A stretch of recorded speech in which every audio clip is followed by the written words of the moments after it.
So let's talk about vaccines and polio. So maybe I should intro. I'm Vaughn, Spirit of Health. I do a lot of educational topics on a lot of different things. And I'm pretty passionate about talking about vaccines. Of course, well, I shouldn't say of course, but I was where like my parents fully vaccinated me, and in that generation, like most people did, that's just what you do. And then as I got older and got into health and started learning things, thankfully for myself, before I had kids, I learned enough to make me very skeptical of vaccines. And so I had all three, I shouldn't say I had, my wife and I had, my wife more technically, had 3 children in our home, in our bedroom. And we have 3 children who have never been vaccinated, never been to the doctor outside of a brief emergency. And so, yeah, pretty passionate about the topic. I believe that the majority of what's happening out there and the information, oh, hi. Sorry, I didn't know you guys were still here. You good? All right. The vast majority of the information on vaccines is very misleading and deceptive. And so my first goal here is just to kind of expose some of the deception and the misconceptions behind polio. Now, you could do this for like every vaccine. I'm picking polio because there's some pretty interesting things as we'll go through that you can see that just the deception of the medical industry to make something appear like it is something that it really isn't. And use it to sell a product and use it to make sure that every single baby born in the entire world gets this to protect themselves from this scary disease, right? And so what I always try to remind people when I'm talking about these classes, I always have to remind people that the vaccine industry is a business. It's a business. It's not a humanitarian effort to save the world, right? It's a business. And their goal as a business is to create a problem and then solve the problem, right? And so a lot of times what they're doing, oh, I had some notes on this I want to grab. A lot of times what they're doing is, one, they're either creating the problem or something else in our world is creating the problem, and they're coming in as like the savior. But is that really the case? Okay, and we're going to show you with polio that it's not. As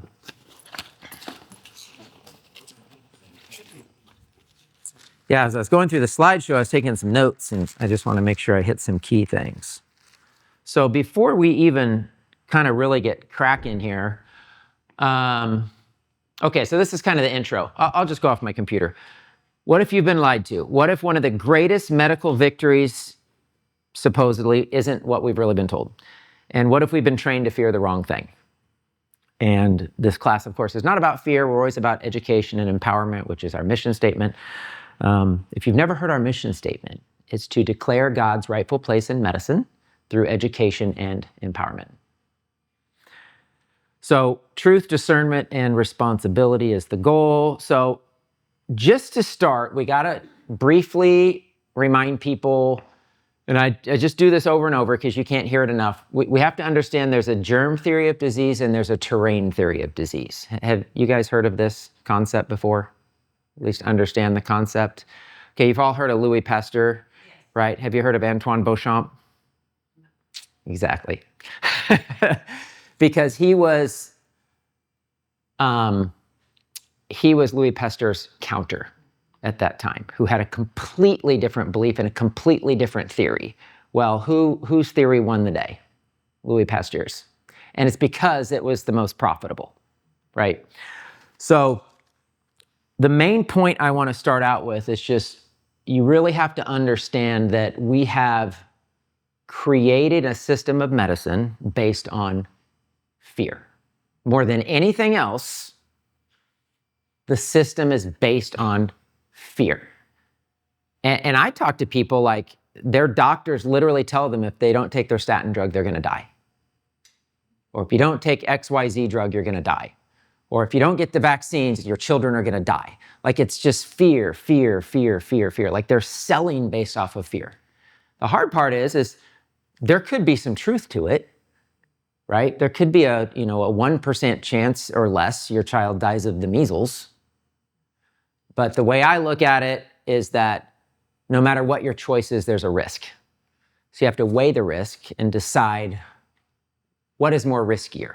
So to me, I'm taking the risk of not vaccinating my children by simply providing them with a very, hopefully healthy and clean lifestyle that keeps them well throughout their years, and trusting in God, God's design, God's creation, and the natural immunity and the natural immune system that God gave every single human being.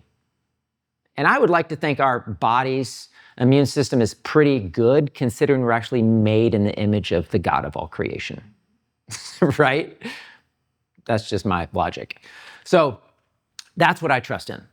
And so the germ theory is that we should all be scared of bacteria and viruses and invisible things that are going to kill us. Biblically, there's some truth to that, right? God says in the Old Testament that, he gives different examples of where something invisible could cause harm and that you should avoid it. So we know that there's germs and we know there's bacteria and we know they can be harmful, but it's really related to two things. And I just want to point out these two key things. One is uncleanness. And two is related to uncleanness, but it's man-made toxicity and poison, right? Really, that's the issue, and that's what's driving all of this, and that's what's driving all of sickness and disease. And so again, Big Pharma comes in and says, we have the solution, we have these pharmaceutical drugs, we have these vaccines, we have these cures, we have these solutions, when really the solution is like, stop making man-made chemicals, number one, and number two, just let's clean everything up. God said in the Old Testament, if you like to take your refuse or your waste and bury it outside of the city, right? God said to eat certain things because they're clean or unclean.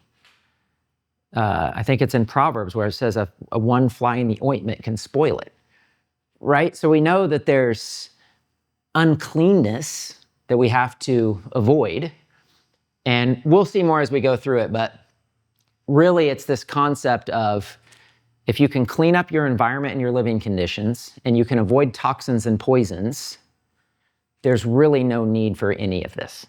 There's really no need for any vaccine. So, germ theory, I'm scared of viruses. How many movies have been out in the last 50 years about a virus that broke out and killed all of humanity? Any guesses?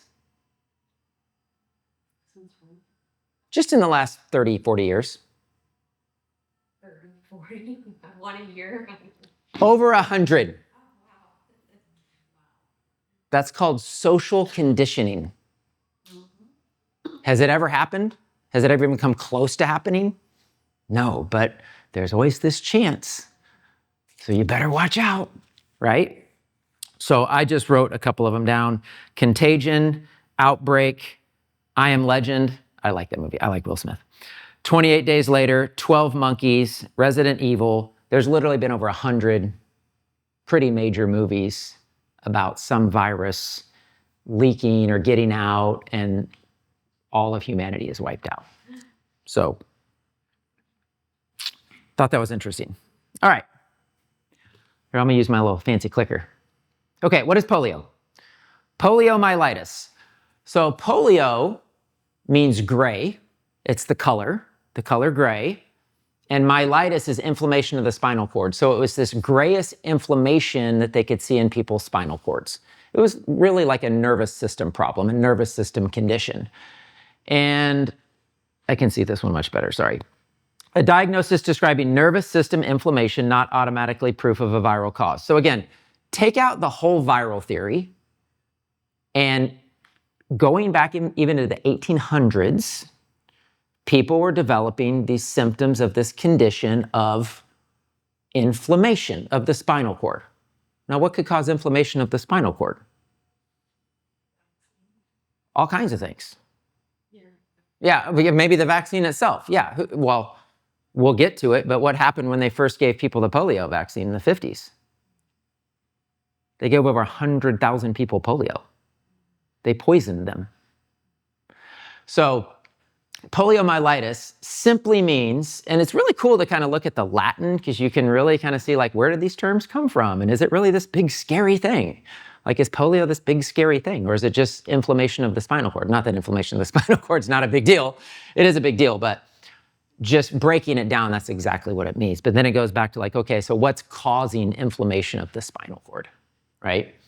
So 95% of people that had inflammation in the spinal cord were asymptomatic. 4 to 5% had mild symptoms and almost no paralysis. Okay, extremely, extremely rare for somebody to have paralysis of their spinal cord, especially pre-1900. Almost unheard of.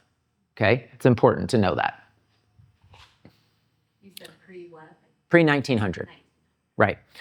So if polio was always a terrifying, contagious virus, why did massive outbreaks suddenly emerge during the rise of industrial chemicals? So that's the next thing we're going to talk about is we're going to talk about the relationship of the rise of industrial chemicals to the relationship of the polio epidemic, right? We are taught to fear a virus that most people never knew they had. So again, we're definitely conditioned to believe that there's always an invisible thing that's going to kill us if we don't protect ourselves against it. Again, that's just fear-based medicine.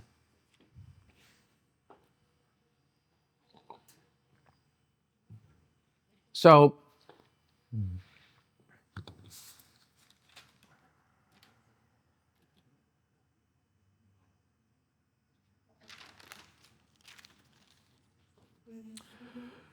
polio declined after vaccine. So the polio death rate in the United States, 1910 to 1975, you can kind of see the statistics there where it spiked in 1915. That's interesting.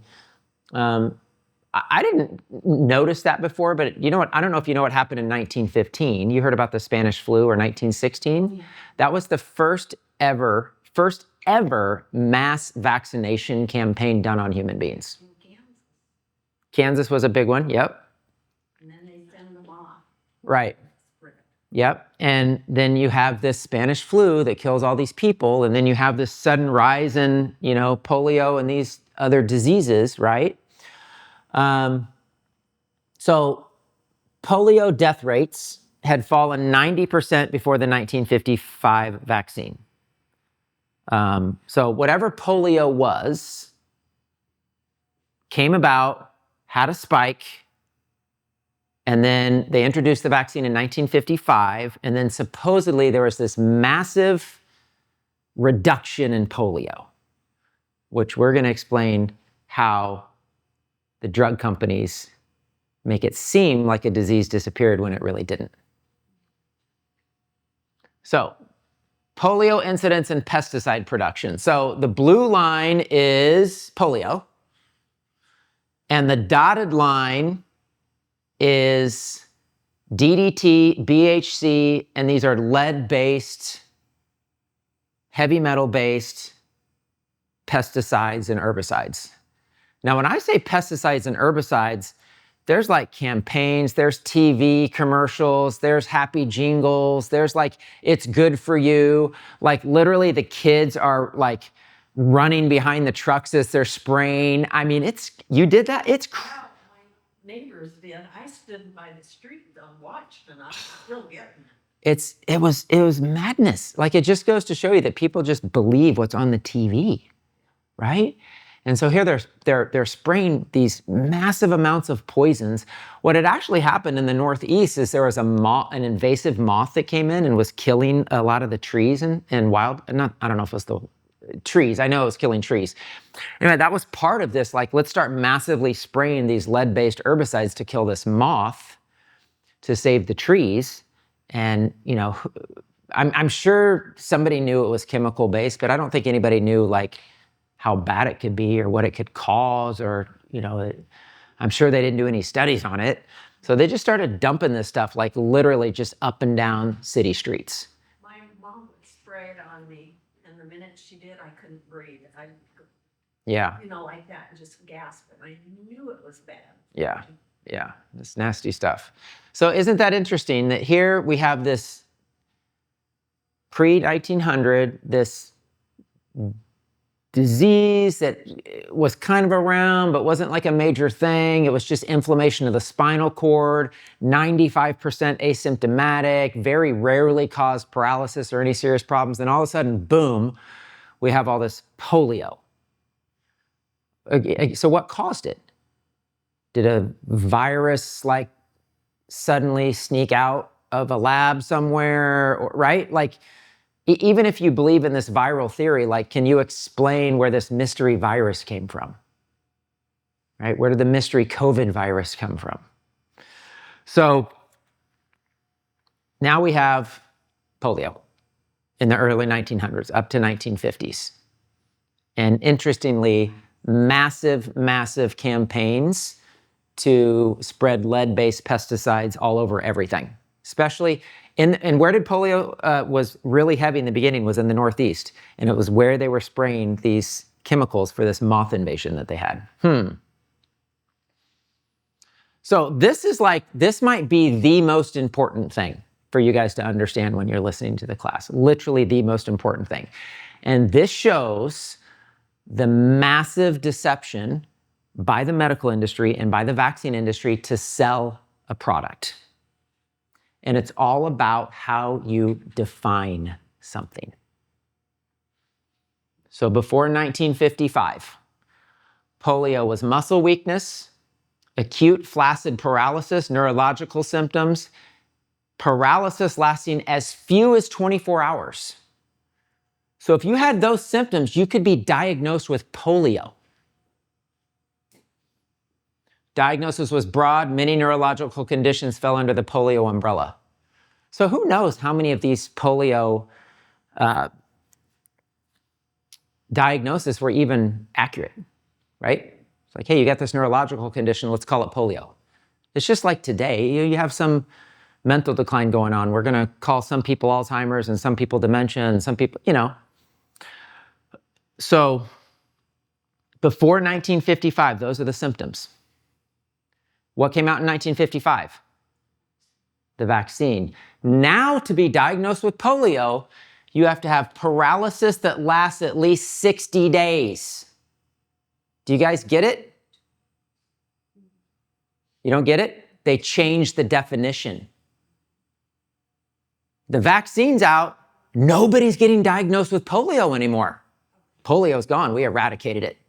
Because now the definition changed. Now you don't get diagnosed polio unless you have been paralyzed for at least 60 days. The lab confirms this polio virus in your spinal fluid. And that's now polio, which, now is eradicated because they changed the definition to make it impossible to be diagnosed with polio, right? And these other issues people had, now you have viral meningitis, you have flaccid paralysis, you have some other named neurological disorders. So all the things that they diagnosed with polio before, they just called something different. Now do you guys get it? This is the lie that people believe that causes everyone to fear polio, and every human being born should get a polio vaccine to protect themselves. I mean, how much profit can a company make if they create a product that every single human consumes with 8 billion people in the world? It's madness. So I can't stress that enough. Okay, what is SIDS? Sudden infant death syndrome. What do you think caused that? Co-sleeping? Parents sleeping with their kids? Vaccines. It's a cover name for vaccines. Have you heard the new diagnosis of SADS? Sudden adult death syndrome. When did that come out? Year or two. Just recently, post-COVID. It's a way to cover up for COVID deaths. What is long COVID? Cover up. It's a cover up for vaccine damage from the COVID vaccine. You guys, it's all lies and deception of the medical industry. It's all to sell a product. It's all to make you believe something that's not true so that you buy their poisonous garbage. I mean, I'm to the point, I don't know about y'all, but I'm like, I don't know how you can trust anything coming out of the medical industry these days. I mean, especially after COVID, it really woke a lot of people up to like, oh my gosh, something is really wrong here. If you didn't realize it before, you realize it now. But when you start to dig in to some of these diseases and then this mantra we hear over and over, like we cured polio, we cured measles, you could go through every single disease and find the lies and deception. Everyone, for every vaccine. Does that make sense? I have to hit, like, you guys have to get this. They changed the definition. So now nobody can be diagnosed with polio, and we eradicated the disease. Are they trying to say maybe Measles or something like that? The disease has. Right. Yeah. Right. They'll have good language to make. Oh, the disease has evolved, and we had to change our. They'll have all these good reasons, but it's all like marketing. Really, is really what it is. So, did polio disappear, or did the definition change? They didn't just eliminate a disease, they redefined it. Let's redefine the disease, because now the vaccine's cured everything. And if you want to stay cured, better get your vaccine. And if you don't get the vaccine, you unvaccinated, dirty dogs, you're the problem. And you're going to infect the whole world. And we're going to shame you and make you feel like a horrible human being for not getting vaccinated. Right? Sick. People don't have choice anymore. Well, we do. That's why I'm wearing my shirt. All right. Oh yeah, I have one of those. I have one of those shirts. Yeah. The toxicity connection, the missing link. So, hello. Just missed the best part. Just kidding. All right, so late 1800s to 1940s was the lead arsenic era. Millions of pounds of lead and arsenic-based pesticides sprayed on orchards, farms, and public lands. Both are powerful neurotoxins known to damage the nervous system. So, interesting. People who have neurological damage from pesticides have the same symptoms of polio. What's the medical industry going to do? Or what are they going to start saying on TV? Oh, yeah, somebody has this, pesticide poisoning again, right? We don't want to name what people actually have. We want to name a disease that you can be scared of, that we can sell you a product to eliminate, right?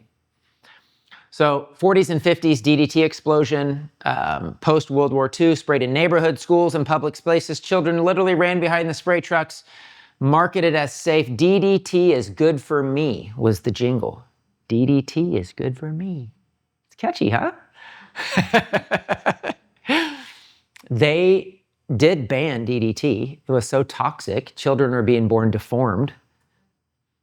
Yeah, really bad. Pretty bad for a chemical company to actually have to outlaw something. It's got to be pretty bad, right? Think how many things are on the market now that are killing us, and they're still allowed. Anterior horn cells. DDT and neurotoxins directly damage anterior horn cells, the same nerve cells in the spinal cord whose destruction caused muscle paralysis, identical to polio. So these nervous system cells in the spinal cord called anterior horn cells, when these cells get damaged, it's the same symptoms of polio. And we know that these herbicides, pesticides, heavy metals can cause this. So again, is it polio or is it poisoning? And I'll go back to what I said in the very beginning.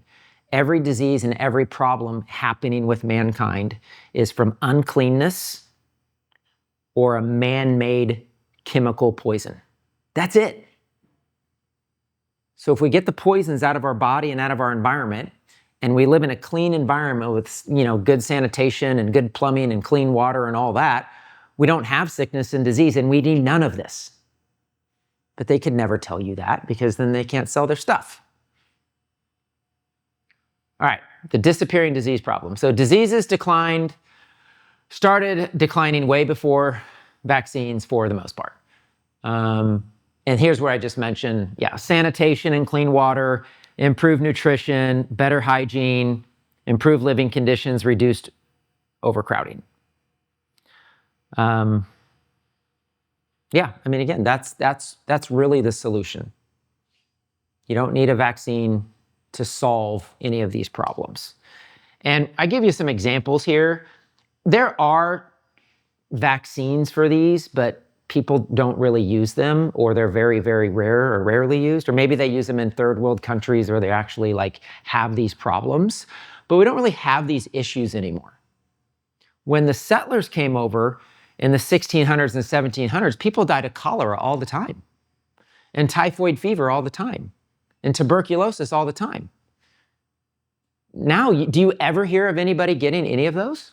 They run at the bottom of the ship to get here, and they get Oh, I'm sure. a lot of issues and stuff. Totally. Because my relatives, Yeah. Oh, I'm sure. my grandfather Yeah. rode at the bottom of the ship. So do you hear of people getting these anymore today? Yet we're not vaccinating our kids against these in America. So why are these diseases gone? And the vaccine industry is not like, we cured these diseases, right? And that's because every one of these was related to uncleanness, dirty water, dirty living conditions, poor sanitation. That's why they're not around anymore. Do people in other countries still get these? Yeah. People in Africa and third world countries, they still get typhoid fever and cholera because of unclean living conditions. I'm just trying to make the point that vaccines haven't solved or cured anything. Mumps. Mump cases peaked in the late 1960s, then declined. Even after the vaccine, large outbreaks kept recurring. 2006 in the Midwest, 2009 Northeast, 2016 Arkansas, all vaccinated population. So here's an example where, hey, we cured mumps with the vaccine, and now all of a sudden there's these massive outbreaks among unvaccinated people. Well, they always got good reasons for it. Vaccine protection isn't perfect. You have to get at least 2 doses to be 80 to 90%. They make up all these statistics. Then they say, it's because people were living close together and in proximity. They have all these justifications of it. But the reality is, and if you've studied vaccines at all, just because you get vaccinated against something doesn't mean you're immune to it. The recent measles outbreaks we had in this country that just last year were in vaccinated people, in vaccinated populations. You don't hear about that on the news. They still blame unvaccinated people even when the people who actually got the measles were vaccinated. Because again, they're just trying to continue this storyline. So I was going to mention the decline. Is it? Yeah, it's this one right here. Oh, no, this is measles. Okay. So measles, in 1900, measles killed 13 people per 100,000. So I looked up the statistics on that, and there were, I think, 76 million people in the world, or in the country, in the United States at this time, which roughly equates to about 10,000 people. So that's a decent amount of people dying of measles. And this is 1900. So in 1900, you have 10,000 people dying of the measles. You could say that's a problem. But again, it goes back to, why? Was it related to living conditions, sanitation? Was it related to these things or not? By 1963, and I looked up the mortality rate in 1963. So from 1900 to 1960, so 10,000 died in 1900.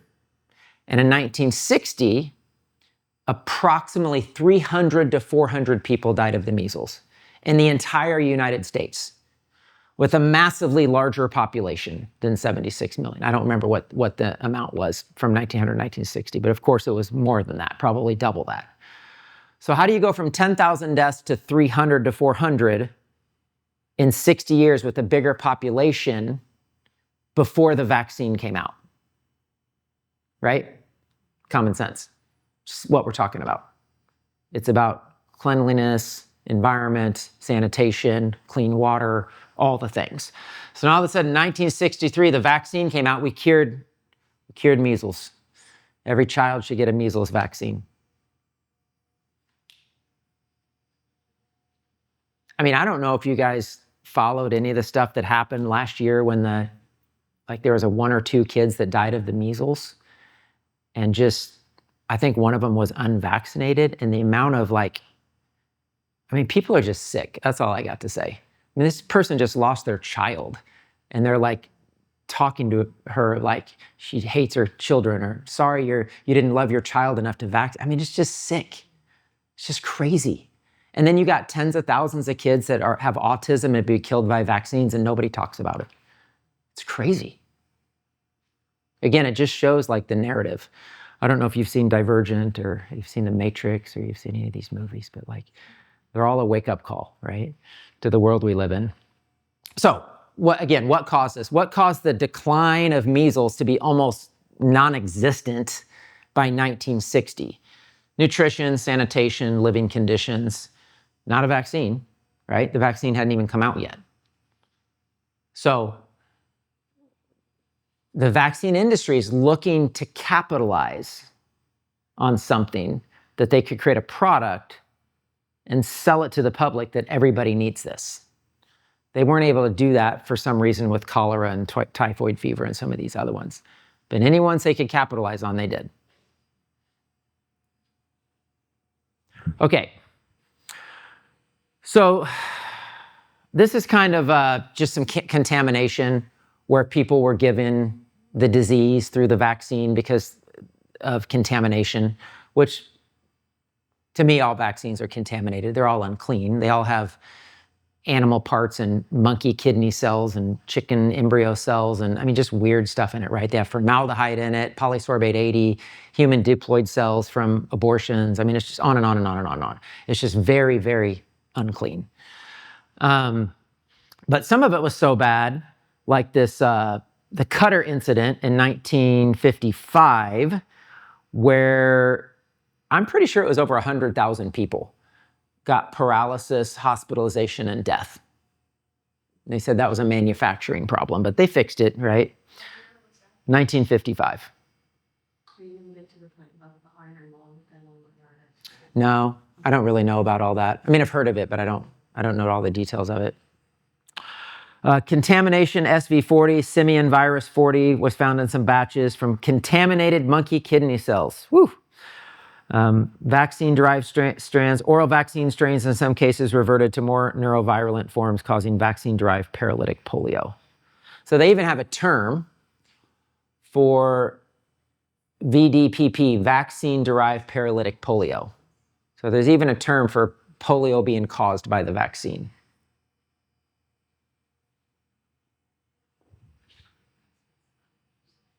All right, so that's kind of what time is it? Does anybody? I don't have a clock in here anymore.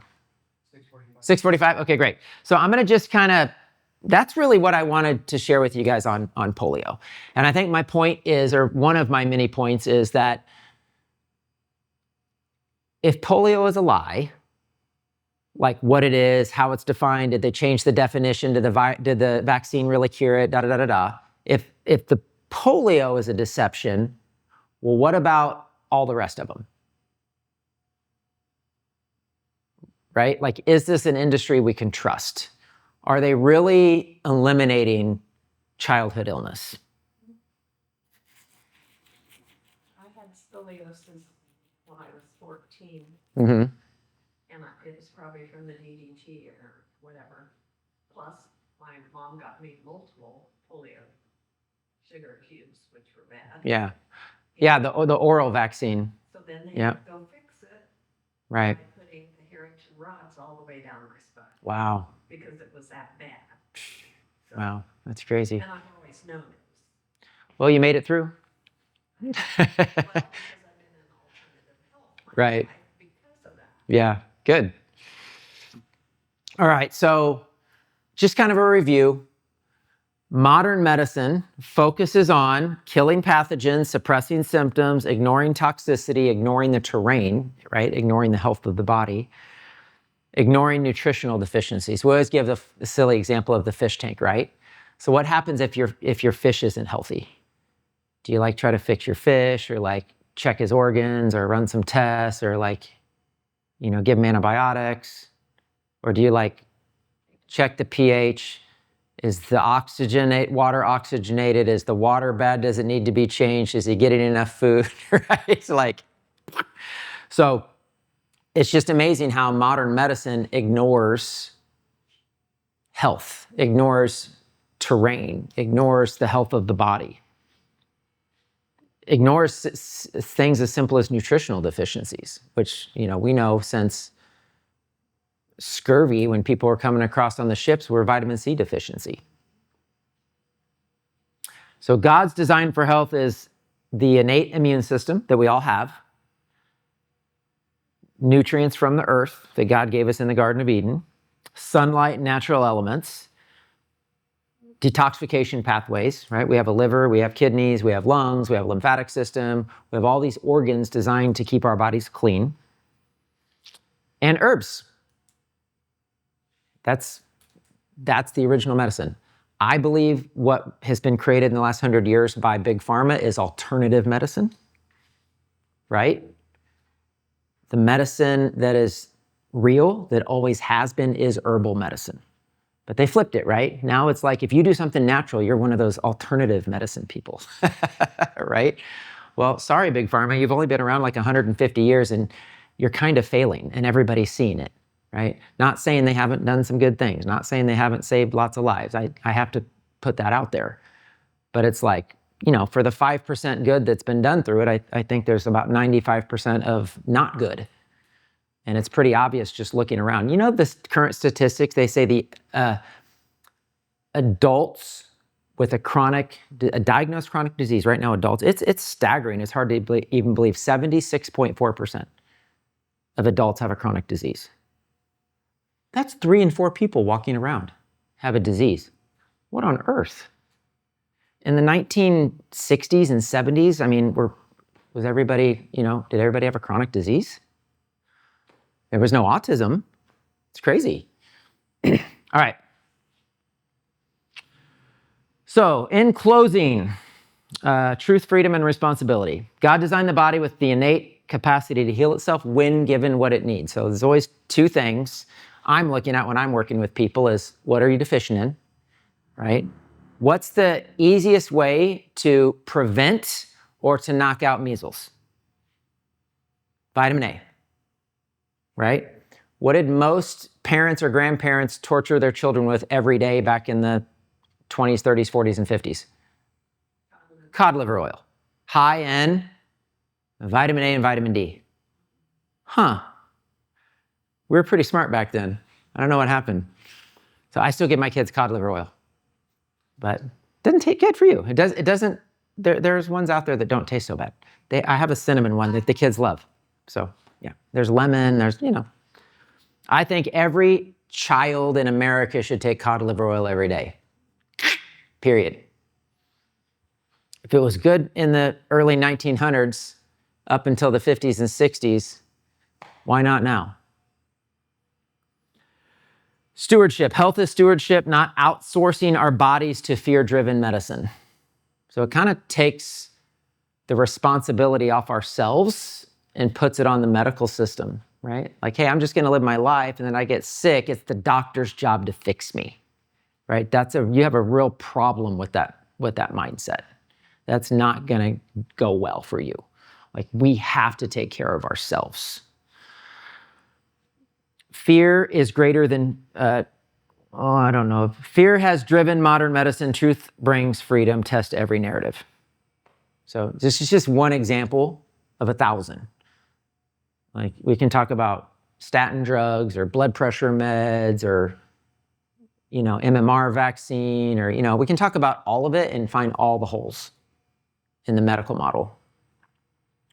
Action steps: support your body, detoxification, nutrition, nervous system regulation, and reducing toxic burden.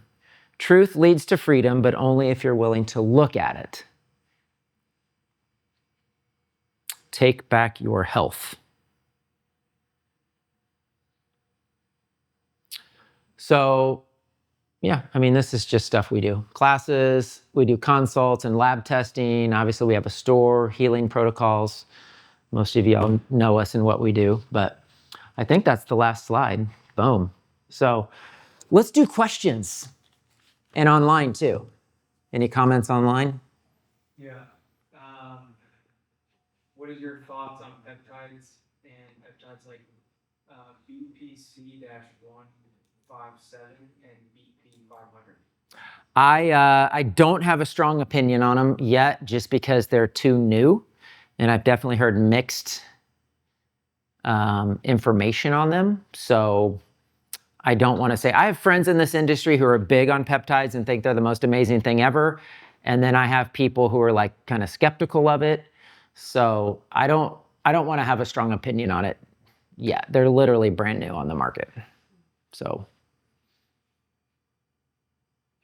Sorry, if there's more, unless any of y'all have a question in here. Sure, I'll think of some in a minute. Great. Well, I'll hang out. So, hey, Can I ask a question? please. What if you're going to a place, like, let's say you're going to Africa or something. Right. Like that is common, what would you recommend people to do to kind of prep their body versus? Like if they have to get a vaccine, like yellow fever or something like that. Yeah. So to rephrase the question, so what if you have to go to Africa or you have to travel somewhere and you have to take mandatory vaccines? Is that what you mean? Like, how do you protect yourself? Yes, or is there an alternative to, I'll just eat a bunch of this to basically make up for it? Yeah, so just what are the options? Yeah, it's hard. Like, that would be a decision you'd have to make, because what I've seen with friends that are missionaries and travel overseas, there are situations where you can get exemptions, but there are situations where they just flat out won't let you come in unless you get the vaccine. We have vaccine detox protocols. So there's things you can take to protect yourself or detox from the vaccines. I also believe in putting clay packs and things right at the source to draw it out, like right after you get a vaccine. It's the same thing you could do with like a snake bite, a tick bite, anything like that, is actually draw the toxins out from the source. But yeah, if you have to, I think you just have to make that choice. Now, if you do go to Africa or somewhere where they have malaria and some of these other diseases, there's multiple things you could do to protect yourself. I think the strongest is probably chlorine dioxide. Are you familiar with chlorine dioxide? Or MMS, Miracle Mineral Supplement? I don't know that. Okay, MMS, it is chlorine dioxide. It's the name of probably more of a name brand, MMS is, but it's chlorine dioxide. Chlorine dioxide cured malaria in 24 hours. And the African government, the American Red Cross, was using it until it kind of came up against the profits that they were losing from the pharmaceutical industry for malaria disease management. So they nixed the whole thing. But chlorine dioxide knocks out a lot of these types of diseases within 24 hours. Because really, again, it's your body encountering something unclean. Like, what is malaria? It's a parasite. It's a protozoan parasite. So you have to have something to kill the parasite, because your body's never seen it before. And if if your immune system's not strong enough, you're going to be susceptible. So it goes back to like germ theory versus terrain theory. Is it really about the germ, or is it about the terrain, the health of your body? Why do some people get sick and some people don't? Right? Same concept. You can have a family of 7 people, 4 get sick, 3 don't. Well, how do you explain that if the germ is the cause, right? Or is it really about the terrain? So, does that help? Yeah. Okay. So yeah, I love chlorine dioxide, oregano. Being in this world, I have a lot of people like, what do I take overseas when I travel? And I usually tell people, take iodine, take oregano, take chlorine dioxide, maybe a good probiotic. I tell people, like, be on a parasite cleanse while you're traveling. Like if you're going to Thailand or Haiti or wherever, like just take a parasite cleanse with you and take it every day while you're there. Like, why not? My daughter said radiation detox too, because you're going through the X-ray. Oh, sure. Yeah, well, yeah, I mean, just the radiation in the airplane is way more than that machine you walk through. Yeah, totally does. Yeah, traveling and poor sleep and all those things lower your immune system. It makes you more susceptible. So, yeah, definitely. That's really cool how you said vitamin A was so key for measles. It's like I want the cheat sheet that says, okay, for this. Right. For this, eat this. Exactly. But if you think about it, it just comes down to what will help us and our children have strong immune systems. Sunshine, vitamin C, all your fat-soluble vitamins A, D, E, and K. We just have to build immunity. Like I have 3 children that are unvaccinated. Am I scared of them getting measles or mumps or rubella or chickenpox or any of it? Like zilch. Like literally, it's not something I ever think about, ever. Am I a bad parent? Right? If they get chickenpox, like, cool. They'll never have it again. I mean, I went to a chickenpox party when I was a kid. Yeah. Yeah, right? Kind of out of fashion now, right? Put them in the tub together. Yeah, like what were we worried about, right? So, yeah. I remember the Brady Bunch episode about the measles where like, oh, Bobby had measles and oh, he doesn't care. He gets to stay home for 3 days. Yeah, like I'll leave it to be. Totally. We always notice that they talk a lot, and it's not like Right. a fear thing. Exactly. Because it was minor and you'd work through it and you'd be stronger afterwards. What are we scared of? Wouldn't tell my mom because he didn't want to have to stay in the house and not be able to go out and play. Right. True story. Yeah, that's funny. Did you have any other questions? Okay, cool. Well, thanks for staying. Yeah. Awesome. Okay. Yeah, take care. Any other online? Tetanus, yeah. So I had a friend just a couple days ago whose kid stepped on a rusty nail, and this was my suggestion. Iodine is an incredible disinfectant. Even when I was a kid, and my parents didn't know anything about anything, but when I stepped on a nail when I was a kid, they soaked my feet in baking soda. It was either hydrogen peroxide or sea salt. All of them would be good, but I know it was baking soda. I remember it happening when I was a kid. The nail went all the way through my foot. And they didn't even give me a tetanus shot. So tetanus is extremely, extremely, extremely ridiculously rare. Like, so rare. Don't you get it from horse urine? It's like I don't know. on like farmland that has more animal manure and stuff. I think. Yeah, I mean, maybe, but I mean, it all comes down to it's a puncture wound that's deep and it gets infected in there because you can't get to it. There's no air. Yeah, that's really the bottom line. So I tell people, iodine, soak your foot in baking soda, hydrogen peroxide, maybe sea salt. Just soak the foot in there for like an hour, right? Put a clay pack on it. So get clay and mix it with some apple cider vinegar or put some iodine in there. Put it on the wound and wrap it because the clay will just draw any infection or anything out of there. And then the friend just last week that had this happen to their kid, I had him come here. We have a laser, a cold laser, and I had him take the laser and just put it right up there because that's light, and that light can penetrate all the way through the tissues and kill any infection. So we double, triple had that thing covered. You know, soak your foot, do a clay pack on it, put a red light or a laser on it. There's no way you're going to get tetanus. It's part of the issue too, like when you get the lockjaw symptom. As part of tetanus, yeah. Hard for people to like eat and drink. Right. So Right. That's the fear, right? maybe they didn't die actually from the bacteria, but like just more that they weren't getting nutrition or something. Well, because the infection, if it gets into your blood, it gets systemic and it can be dangerous.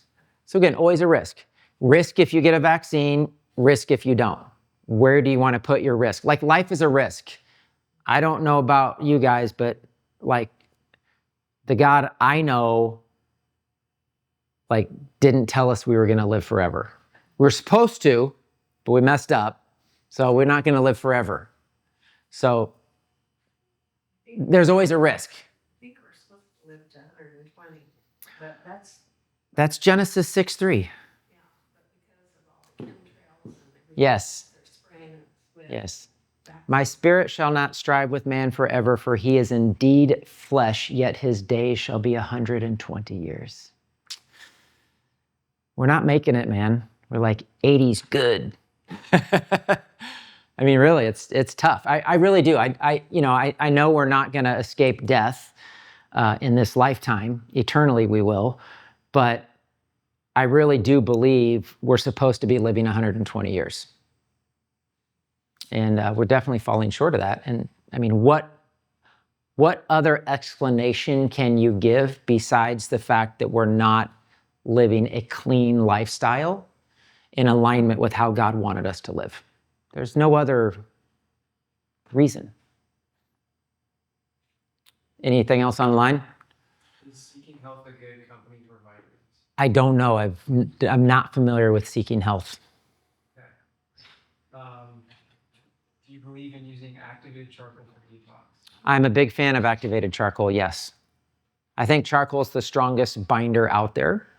My favorite binder is called Binder Plus by Nutrimetics. Its first ingredient's charcoal, but it has like 8 or 9 binders in it. It's got clay, it's got silica, pectin, Saccharomyces boulardii, which is really good for candida yeast. It's just a really good full spectrum binder. But I'm a big fan of charcoal, yes. What was the name of that one? Binder Plus Binder Plus. by Nutrimetics. Anything else? Last one is what do you recommend? What are your recommendations for parasite bombs? They're on our website. We have a children's parasite cleanse and we have an advanced children's parasite cleanse. We have a Dr. Clark 3-part adult parasite cleanse, which I recommend people start with, and then there's the Cellcore advanced parasite cleanse. So we have 4 different parasite cleanses on our website already created, 2 for kids, a beginner and advanced, 2 for adults, a beginner and an advanced. Outside of that, I usually create protocols for people based on Is it what they have going on.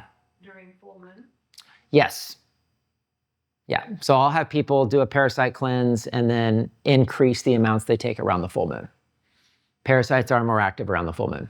After a cleanse, do you have like a maintenance type, like a daily maintenance? Yeah. So here's the general, we're doing a group parasite cleanse right now. And I'm doing 3 straight Monday night kind of free webinars with people. It's fun. We had like 15 on Monday night, but we're all kind of doing a parasite cleanse at the same time.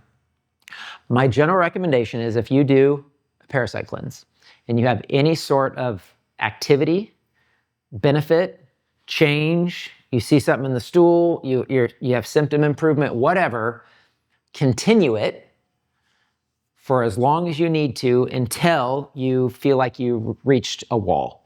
In other words, you're like, I don't know if I'm getting anything out of this anymore. I don't know if I'm improving anymore, or you're not seeing anything in your stools anymore. When you reach that place, and when I say when you reach that place, I've seen people parasite cleanse every day for 3 straight months. Okay, those are more extreme examples, but do it until you don't feel like you're getting any benefit anymore. And then you go down to, for maintenance, you do the full moon protocol, which we have a full moon protocol, which is then you do parasite cleansing only around the full moon. So like 5 days, instead of parasite cleansing every day, you're just parasite cleansing 5 days a month around the full moon. And that's your maintenance. And you might do that for 6 months or, whatever. So. And are a lot of people that are diagnosed with cancer, is it sometimes just a parasite? Yeah, so the question was, is people with cancer, is it sometimes just parasites? Yeah, I mean, parasites is an absolutely 100% very, very strong connection with cancer. I don't believe it's the only thing that causes cancer. I believe, I'm like a broken record, I believe cancer is uncleanness. What else is it? When you have the part of the body that's sick, that's dead, that's toxic, that's decaying, and there's no oxygen, that's cancer. And what kind of environment does that create? An environment where you're going to have bacteria, viruses, parasites, and fungus, right? So in the 1980s, there's some pretty interesting books written by Dr. Hulda Clark, right? The Cure for All Diseases, The Cure for All Cancer. That book is 90% about parasites. Hulda, Hulda, Hulda Clark. Yep. If you knew her in the 80s, she was either the coolest, most awesome, cutting edge person ever, or she was a total whack job. Right? You believed one or the other. But man, I read her book today. It's crazy. Like, I still pull out her books and look at stuff, and I'm like, right there. Like, because I'm talking to a client about his seizures, and I open the book to the seizure category, and what he just dropped in his stool from the parasite cleanse is what she says in the book, and I'm like, it's right here. Is that book, Over and over and over. is that book out of print? No. Thriftbooks.com sometimes happen. Yep, Dr. Hulda Clark, The Cure for All Diseases, The Cure for Cancer. She might have done more than that, but they're pretty interesting books. Yeah. And it's not just about parasites. She talks about formaldehyde and, other toxins that are causing different problems that she discovered through her work in the 80s. So, all right, it's after 7. One more, any more? Are we all done online? We good? Did everybody get benefit out of it? If there is another one, sure. Is it related to vaccines or is it totally random? That's all right. Sure. What do you recommend for, I think the word is premenopause. Pre or peri? Peri, sorry. Okay. Perimenopause. Yeah. Cycles very regular. Been taking red clover and burdock root for hot flashes. So 2 things. One is there's a product by Symphony International, is the name of the company, and the product's called Maca Life. And Maca Life is for the perimenopause season. Postmenopausal, they have one called Maca Pause. But if you're in that perimenopausal season, take Maca Life. It's on our website, in our store, but you do have to have an account and be logged in because it's a professional grade product. You won't just find it anywhere. So get the Maca Life. The other thing is you start to lose progesterone, and a lot of women are estrogen dominant. So you can try a little progesterone cream. The one I like is the Dr. Platt progesterone cream. And a lot of times that'll just knock out the symptoms just like that. Now, you don't need to take that progesterone long term, but you can do it for a while just to help with your symptoms. So that's number 2. Hold on. Number 3, you can do black cohosh because that has phytoestrogens in it. And that also, same thing, can just help alleviate the hot flashes, although that's not a long-term fix. I believe the long-term fix is helping estrogen clear from your liver. So supporting your liver and supporting things for estrogen detox, which is a whole nother topic we could talk about that we don't have time for. But those would be all the things I would try because it's one or a combination of those things will help you. Does one of them products have antler? Deer antler? None of those products do. I mean, I use deer antler for other things, but not for that. Deer antler can be helpful for like testosterone. Yeah. We good? All right, well, that's it. Thank you all for coming.